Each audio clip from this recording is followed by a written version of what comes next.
好似可以化解好多嘢。係啊，唔好意思。咁咁我講一個 term 叫 young 40，我都係 young 40啊，不過跟住可能你嘅發福唔 young 啊咁樣啦，仆你嘅街 Joey。好啦，我唔會讀呢個嘢。佢最仆街係個 emoji，我想講。好撚係，啲字冇乜嘢啊！屌你咧 ！Olisa 呢個品牌講到明米8嘅白人學生設計，由細到大都唔關我事，我唔係白人。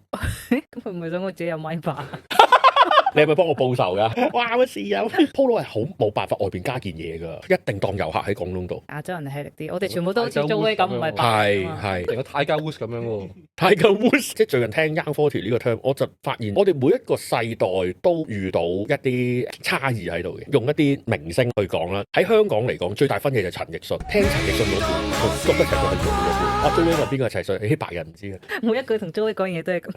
咁但係冇得調翻轉頭講嘅，譬如話以前冇得炒 crypto，而家有你炒唔炒啊？而家買咯 crypto 啫嘛，你一撳我再買到啊屌！因為而家咁高啦，2年前你買咁燥嘅突然間。講笑啫，咁樣講笑啫，係咁啫。